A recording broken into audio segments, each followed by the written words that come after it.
You're listening to Development Works, produced by Doctors for Doctors and Nurses for Nurses.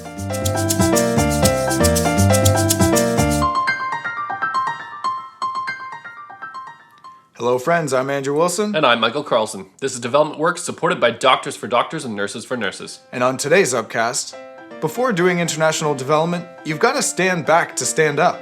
We heard from Gabby, the president of our student club at the University of Toronto, to tell us more about our speaker, Sara Hassan. Sara Hassan is a professor of liberal studies at Humber College, where she teaches courses on the topics of leadership, social entrepreneurship, and globalization. From 2011 to 2015, Sara was an education program officer at Taking It Global. There, she managed educational programming related to social entrepreneurship, global citizenship, environmental education, and student voice for students and teachers working in the K-12 education sector globally. More recently, she obtained her Bachelor's of Education from the University of Toronto. Sara has also spent several years working on various international development projects with nonprofit organizations in Guyana, where she focused in youth development, in Honduras, where she focused on HIV and AIDS education, and Tanzania, where she focused on early childhood education. Today on the Upcast, Sara lets us know what works in international development.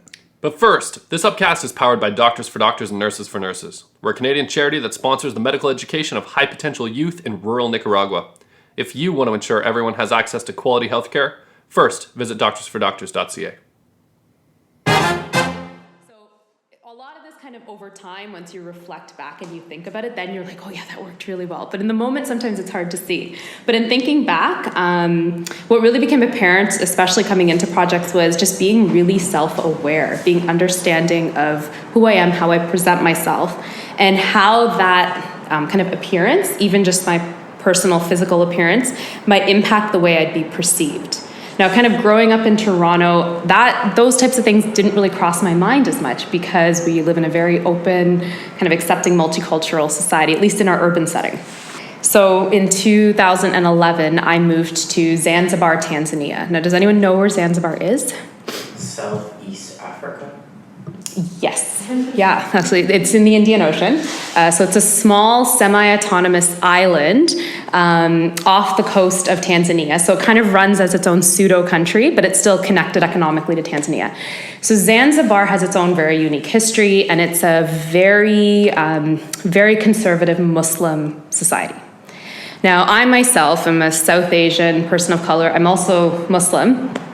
And so when I got to Zanzibar, the first thing the local staff said to me was, we didn't know who you were. We saw your name, Sara Hassan. We saw your passport picture, and we were all staring at it, trying to figure out, how is this person working in development? Now, what the perception was most of the development workers that come are Caucasian, tend to be more female. So me coming into this picture totally threw them for a loop. So they didn't know what to make of me. So when I got there, now I was trying to be respectful of the norms that I had understood before I went, of being a more conservative society, so I was trying to dress more conservatively. But as soon as I showed up, they're looking at me, and the women that I worked with in the organization said, you don't cover your head. And I'm like, no, I don't. I don't wear hijab. I don't cover my head. And so a lot of them took that as, but how do you not do that? You're Muslim. I said, I am, thank you for reminding me. But again, I didn't realize that, my physical appearance and the color of my skin, my name would really have be really that big a deal. My objective was to come there and get down to work. How do I use my skills to fulfill the project objectives? They weren't worried about my skills. They were worried about, how did I practice Islam? Was I married yet? Did I have any children?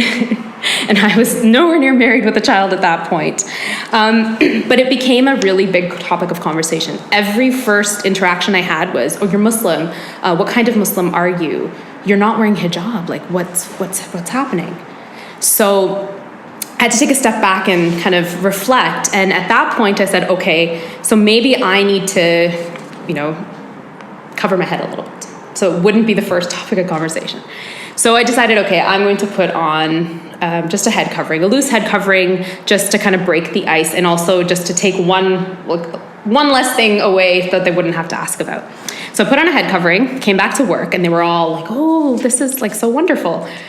So I had a head covering, but it was very loose. And then I was like, it's really hot there. So I decided to just wrap it around my head. So my head was still covered.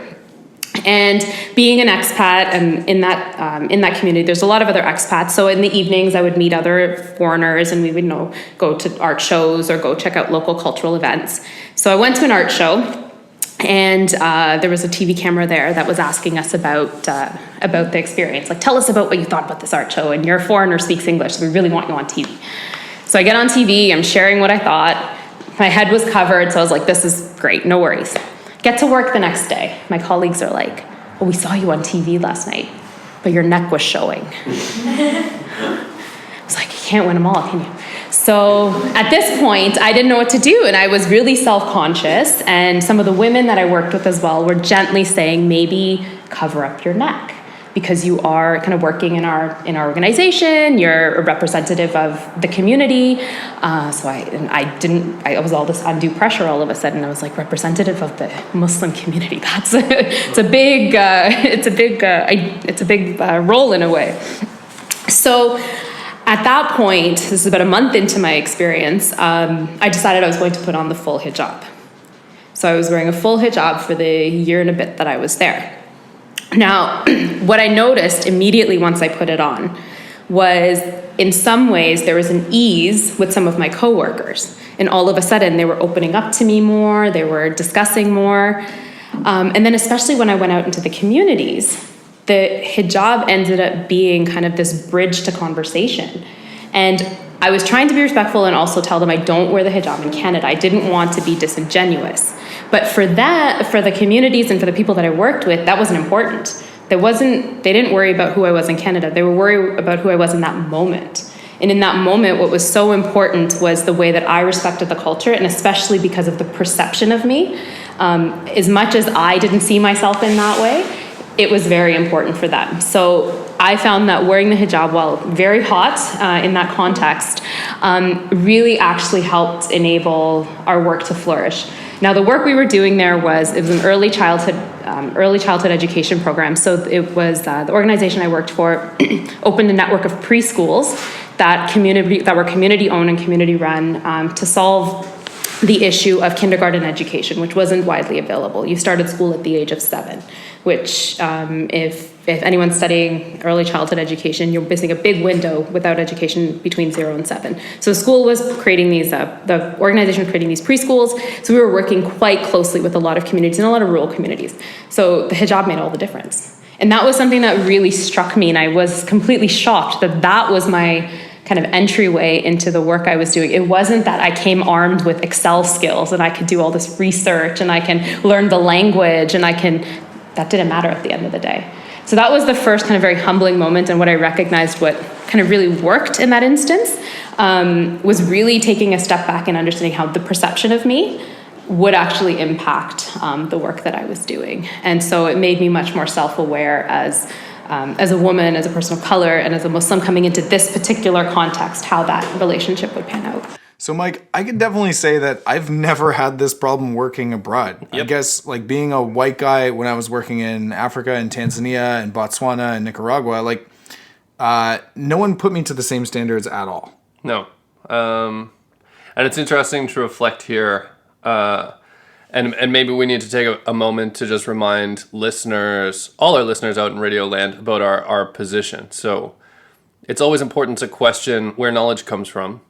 And as we go through these talks, and we try to bring in speakers from all over who represent all sorts of different opinions. Yeah. And especially not our own, in that position of being white, cis men, living in Canada who are well educated and this kind of thing. And so in our analysis, it's important for people to know that context when they're listening to any of these podcasts and the kinds of things that we're talking about.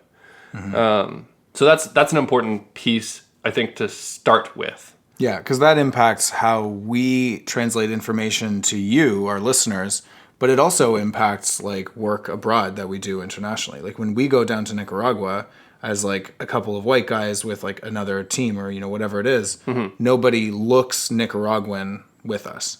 Right. We've never dealt with anything. I mean, like we have locals and stuff around, but yeah, it's a very different deal going down with that position. And so it influences how we do development, what access we have, and it was actually part of the reason I think why we started doing this whole thing to begin with. Yeah. That we had a position of power to be able to insert other voices to this. And then I think that's at the core of what this whole podcast is about.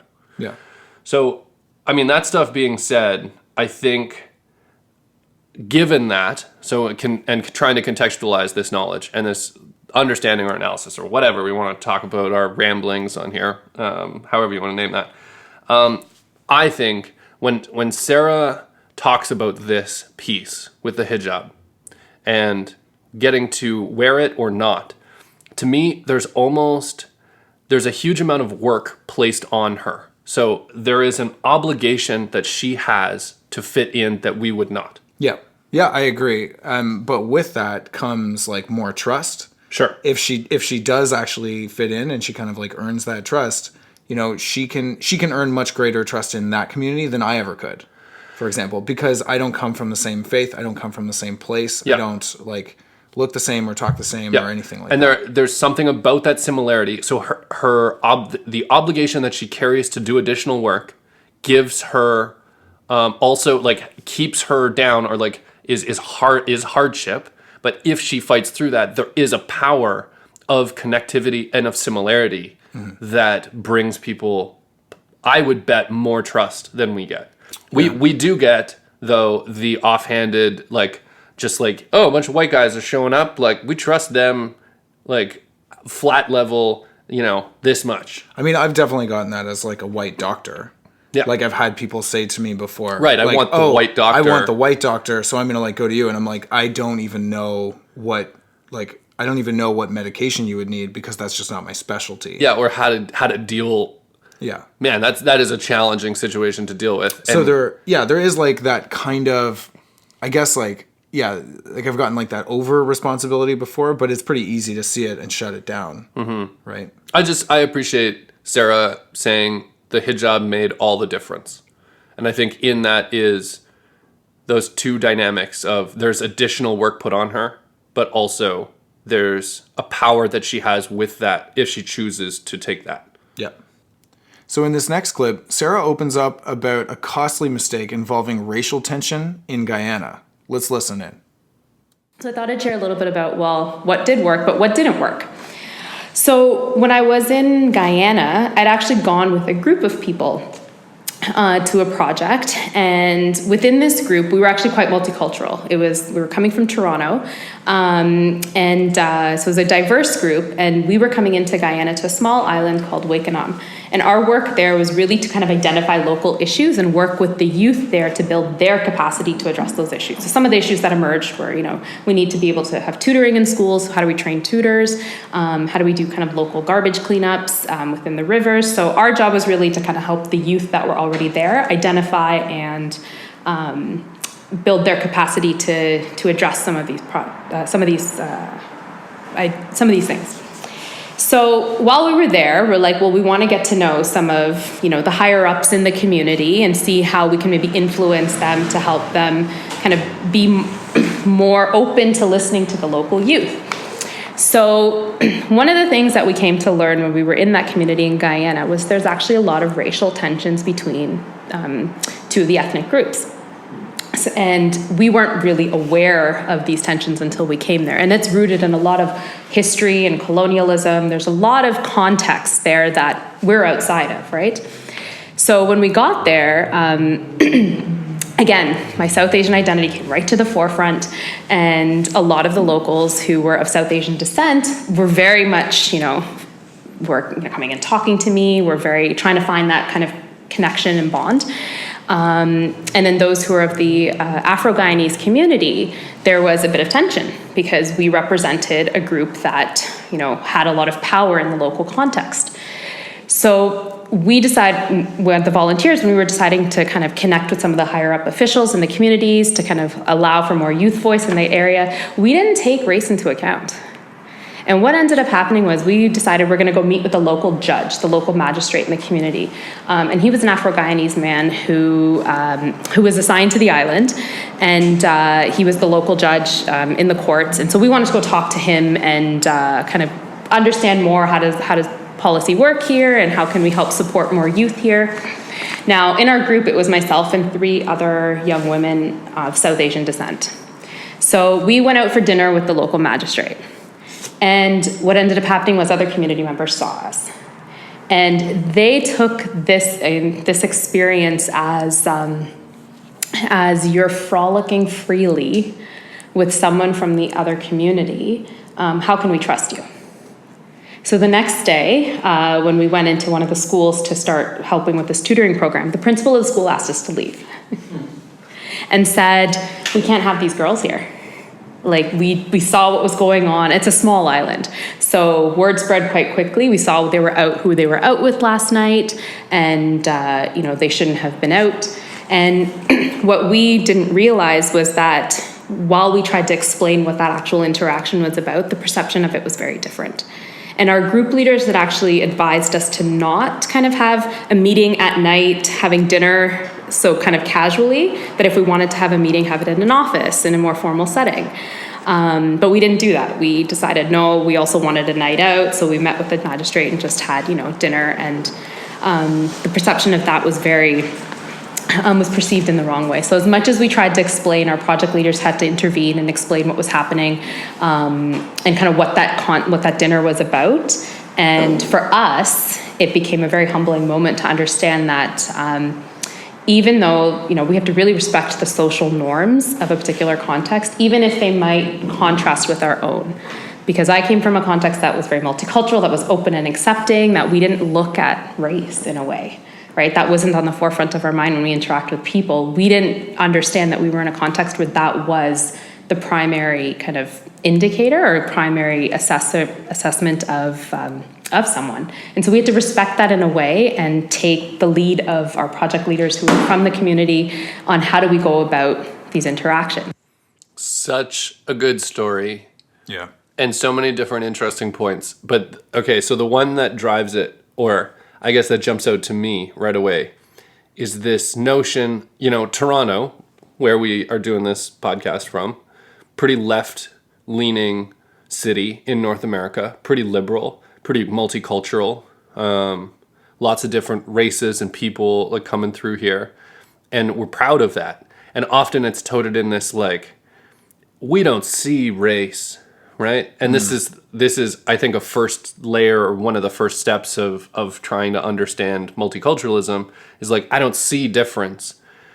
And often people are so proud of that. And then even in this story, that idea lands super poorly. It actually gets them into trouble because it turns out the rest of the world sees in this way. Mm-hmm. And rather than adapting to the circumstances, rather than understanding where you're going in, what your position is, and who it is that you're working with, they just thought we're just not going to see race. And I think it's just an interesting, new interesting take on that, multiculturalism. Everything is great, and then taken into a different context, it just doesn't work. Well, yeah, and especially coming from a person of color in Toronto. There's almost a little bit of irony in there too, that this is a super interesting story, and what a powerful lesson to learn abroad, where race has huge connotations in history and things like that we don't understand, right? So that's one of those things where this is something that I really like, coming from what we were talking about earlier, being white men, there's definitely been times where we learn this lesson early on and internationally. And so whenever we go abroad now, one of the things that we do, that I think you actually taught me this, Mike, to do, was you say to the people that are that we pay for as group leaders, or the locals that we work with that are kind of helping us out in this circumstance, we kind of just say to them, treat us like we're idiot babies here. Right. Treat us like we're just completely ignorant. We don't know anything or anyone. Treat us like we're children, because we're stupid and we don't understand. Yeah. And we're sorry for that. Yeah. but there is an acknowledgement of that position. Yes. Totally. And that's why like we need you to like check us on these decisions we make, like nighttime dinners with like someone or something. And a hypervigilance. Yeah. They're being a white guy in international development. Hopefully we're getting to a place where if you understand that position, you better like, check yourself. And really like watch like what you're doing, and that hypervigilance, always asking questions. I remember us staying up late, like being in Nicaragua, debating whether or not we can like trust this advice that this person's giving us, or if there's actually an unfair power dynamic or whatever. Yeah. Oh yeah. Yeah. Whereas maybe, in this situation, I mean, you heard Sarah talk in that story about kind of like her group leaders were like, maybe you shouldn't do that, and they were like, we're going out, whatever. We want to have a good night. Yeah. This is going to be a rip-roaring time with this judge over here. Rip-roaring time. It was like a quiet dinner. Yeah, it was a respectful quiet, dinner. Respectful business meeting dinner. Like, yes. But yeah, I know I could see, especially with local context, how that could look poorly. So yeah, I think there's also another interesting piece in this story that I find fascinating, which is, you can't assume that people will give you the benefit of the doubt culturally just because you're there doing development work. Right. I think because we're there as volunteers and we're there as like, of course, like, trust us, like, we're just here trying to do our best, and like, we're volunteering, and we wouldn't even be here if we didn't want to help everyone. Mm-hmm. Like, they don't know what your motives are, and like, people don't give you the benefit of the doubt when you're working internationally often, right? And I think that came up in this case as well. I find that interesting. There was actually, rather, because I think often people go in and there is a benefit of the doubt, but it's not always a given. Yep. So I show up, I'm a foreigner, I'm here to help, like, unquestionably cool. You can go, you're a surgeon, awesome, go perform surgery. Like, I don't need to check your credentials or whatever. Yeah. Like, there's a benefit of the doubt there. Yeah. But that's really interesting. In this situation, that wasn't assumed. Yes. Yeah, people in the community, like the principal kicking them out of the school, that's a bold move. That is. To be like, you're here, you came to another country to volunteer for us, but like, get out. Yeah. That's just intense. And like, they're definitely not showing them that like gratitude, which I think is just... It's pushing away this money, it's pushing away these networks, these resources, based on this cultural misstep. That's so important and powerful. Yeah, and I guess ultimately, like, you can't deny that a group of people have a different way of seeing the world, even if it's based off of racial biases. I think that's kind of what I've learned from this story. It's a super powerful story. Yeah. In our next segment, Sarah gives some fundamental advice about how to stand back. And that's using her experience in an assignment she had overseas. Now in Honduras, I had to learn Spanish really, really quickly. I didn't speak a lick of Spanish when I went, so I did an immersion course before I actually started on the project. And the project we were working on there was a global health project. We were working on a community health and microcredit program. So our work was focused specifically on creating local, almost like first aid respondents in different communities that could address minor health issues. And then help transport those people to some of the local hospitals just to create an opportunity for immediate medical access, as well as doing work in HIV and AIDS. So with that project, I had to learn Spanish quickly, and I didn't know what was going on around me. So I actually just took a lot of time to just talk to my colleagues, get to know them, partially for me to practice my Spanish, but also just to really understand kind of how this context worked, what this community looked like, and to understand some of the issues that the communities were grappling with. And that's what actually allowed me to build the relationships with my colleagues, with my boss at the time, and really gave me the opportunity to then obtain real responsibility for some of the projects we were working on. And it actually gave me an opportunity as well to step back from sometimes the typical intern work, which tends to be like, please write all the reports that are due next week, or please translate all of these documents, but actually get to the forefront and being able to do work in the community. So I got to participate in a large baseline study where we got to go door to door to door across 8,000 households in the community we were in, and actually go in and talk to the community members, ask them the questions we needed to ask, be able to be doing that kind of work, which was amazing and just eye-opening, versus being at the back waiting for the data to put into the computer. So what worked really well was actually just standing back and just observing what was happening around you, not kind of jumping in and saying, hey guys, I've come with these skills. This is what I really want to do. That enthusiasm is wonderful, but we don't understand where we are. We don't understand the context, the people, the culture, the dynamics, the politics, the history. So it's almost just taking a step back and just watching, kind of almost like a show, watching what's going on, seeing how people interact, asking questions. And then from there, actually try and build those relationships, get to know people around you, have those conversations, go to the festivals and parties that they might invite you to, get to know the people. And then you actually then offer your skill and say, hey, I'm really great at research. How can I help the project that we're on? Or I'm really great at, report writing or translation, whatever that skill might be that you're bringing in. Then you actually bring that in. So for me, that really took precedence when I was working in Honduras. Mike, I selected this clip in her in her session because I really like how she outlines it's basically how to be a good volunteer. She takes a step back to say, listen, I was going as an intern, I came with this set of skills, but what I did was to strategize. I focused on relationship building, and then that actually allowed me to excel and take on responsibilities that I didn't even sign up for to do at the start. So she was able to expand her role as a volunteer and become like a core essential piece of this organization by just developing relationships with the people around her, which I think is so obvious and crucial. Yeah, we keep hearing this over and over and over with just relationships. Like relationships are paramount. And I think it's rare, and I think she was probably lucky in this circumstance, that she had the opportunity and the time and she didn't have to have a specific deliverable right away, that she could take the time to build those relationships. Because that's the way to do it, and that's what we keep hearing over and over. I see that in my own work. You see that in your medical profession, in your chiropractic practice. With the work that I do in the Indigenous community, almost takes it even a step farther, that you have to build relationships over years.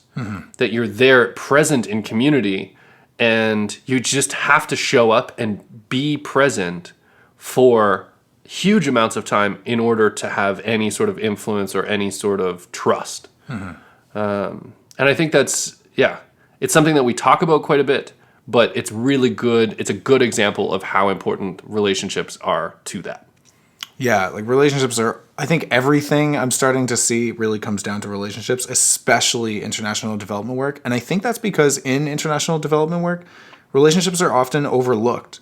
I think this happens, this is a very Western culture, civilization thing to do. We oversimplify our the people working in organizations as we look at them as roles. So an organization, is built by these roles, but really an organization is built by the people inside of it.